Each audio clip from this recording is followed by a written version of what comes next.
personally, I personally feel what happened to MOVE organization should not have happened. And I feel the pain of Ramona Africa and all the Africans that's sitting up in jail. I feel the pain of Mutulu Shakur and the rest of them. I don't see that, oh, that's just what happened to MOVE. That's what happened to us. That's what happened to our black community. So we need to have a compassionate response to whatever happens to our people. And know that we're on the front line. It ain't just happened to them. They wasn't doing it because they was MOVE.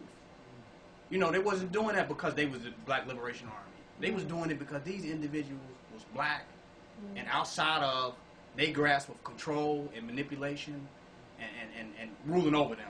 That's why they did them. So how do we have a successful organization? That's like being a son and they got your father captive. How do you go into power? How can you go? How is there a throne of rulership for you to rule now? And your father's captive. The first line of business when you get into power is to free your father. That's right. What do you rule? That's right. How can you start a new black organization? And you ain't did nothing to help the ones that have already existed. Right. How can you become a new freedom fighter and you can't free up no fighters?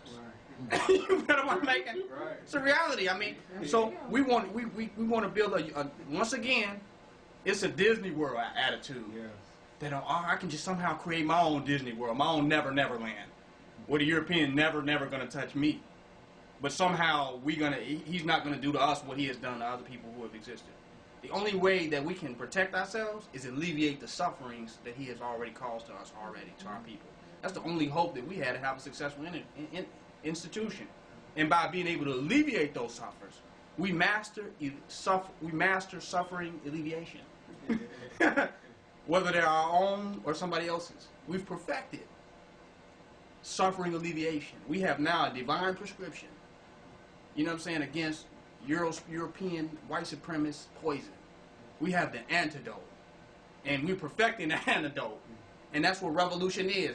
Revolutionary strategy is about. Perfecting the antidote against white poison. It's for our communities and our societies and our groups. And that's the whole process. Perfecting that. Yeah. Not being another great speaker. You know what I'm saying? Not becoming another notable black person or another teacher. But perfecting the remedy. Being able to remedy these manner of problems and atrocities that's ailing our communities. That's the real and only work. Outside of that, it's just Hollywood. It's Hollywood. It's just somebody else on the screen just talking once again that's really heading with that talk to the same place everybody who talked that talk ended up before them. Unless they're prescribing remedies, unless they're realistically looking at the challenges that those before them have went and have become more perfect and become more developed in solving those particular problems, is there any hope for success for them? And that's, to me, that's what all you think our nation building is about. Our nation building based on us being able to solve problems that are on their way to us. Inescapable problems that have already challenged us. And our ability to solve them, that's our success. There's nothing else that we can really do outside of that. So does that mean that we're going to go and create an army and go and free political prisoners and go jump on every political prisoner that is locked up? Not necessarily. But it do mean we're going to awaken the consciousness of our people to the reality of the real problems that are facing our community, so we can act differently around those issues as a conscious community of individuals. Because no individual group of just a few people gonna go and free every political prisoner. We might get one or two of them. You know what I'm saying? And we might can raise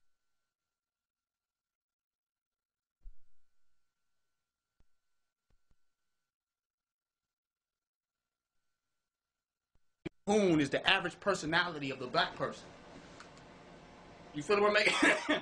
We might be able to go save one or two political prisoners, raise court fees and get them out, and we might be able to go get guns and liberate some of them like they did Assata Shakur.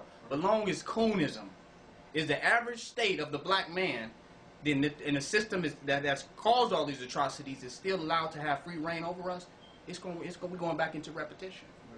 We're going back into repetition. So not only do we have to focus on being strategical in helping those people in those positions, we have to raise the consciousness to having a conscious community, to having an Afrocentric community, to having a militant community. Well, people are not proud about just being Afrocentric anymore. They're not proud about being militant. They saying, you a militant? I'm a militant. You know what I'm saying? Literally. Well, people are proud, just as proud as walking around being Afrocentric. As Dajiki said, I'm conscious, and I read this few books. They just as proud about being militant. How quick they can break a gun down and put it back together. Not how many incense you can burn, how many chew sticks you got, you know what I'm saying, how many books you got, how many festivals you get, but how many devils that you are ready to destroy. That will become the new, you know, the new mindset of the new black man in our society. Because right now they're proud about failure. They're proud about defeat. They don't have a warrior type of pride. Their pride, I mean, even with Kwanzaa, what are you celebrating? Either you're going to be effective, if you right now when you're fighting a losing battle against your enemy, the only thing you can celebrate is preparing for war. Y'all know what I'm making? When you're fighting a battle with an enemy who has come at you, who is seeking to destroy you, the very thing that you want to create to be a manifestation of your divinity, when you're fighting against an enemy like that, only thing you can celebrate is warfare, war rituals. It must be tribal rituals prepared for warfare with an enemy that we know is seeking out to get us. There's nothing else that you can celebrate. There's nothing to be celebrated. Anything else is a plantation party.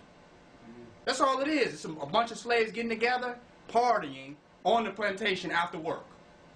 We're not partying. We're going to celebrate a slave rebellion.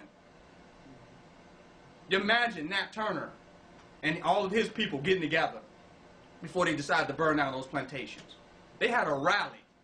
They got together and was excited and like, yeah, we about to do this. And there's some videos that I've seen, like with the documentaries on Nat Turner.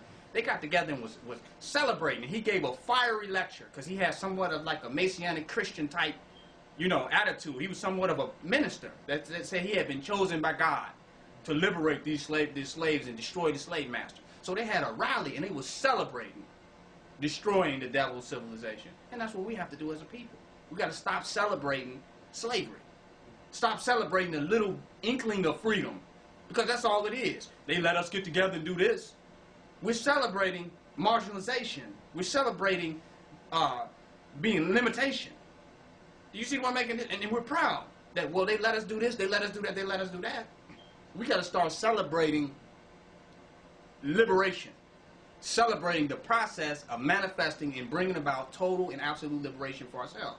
Now, I was talking to somebody earlier about us, our culture, and I was talking about revolutionary culture. And I was saying that we have a culture where we are proud about a passive attitude against the conditions and situations that we have as a people. Nobody's serious about the condition that we have as a people till something happens to them. When it meets them and it comes home to them, then they say, oh, this is serious. This white man is evil. We're going to march for this shooting because you shot my son. You killed my brother. Let's march and cry. Nobody's serious about nationalism and revolution or seeing who this devil really is till something happened to them. That's a problem. That they cannot see the reality of the evils of this society and of this European till it visited them very near. That's a shame. The same woman who her husband was a revolutionary was taking a radical position, knowing who the devil is, which is today almost the average black man, saying that I'm not working for this system, I'm not going along with this European, I'm not going along with this. She will not honor his position. They say, well, you should get a job and you should work with this European and you should assimilate in this system and bring some money home. But that, when she falls out with that man for being a revolutionary, for being against the system, her very sons grow up. And now her son is racially profiled, caught up in a system that the father of that child rejected. This is the average family that I'm talking about. Black family. His father rejected the system. Rejected being systematized, being forced to be institutionalized. This is the average black man, so-called gangbanger. This is the average black man. But then now when her son goes through the issues, she begins to see that, wait a minute, I have nothing I can do. I didn't stand for the warrior in my household. The warrior who was raised up by the Ogun, by the ancestors. Whatever warrior spirit that we have come from the ancestors. I wouldn't support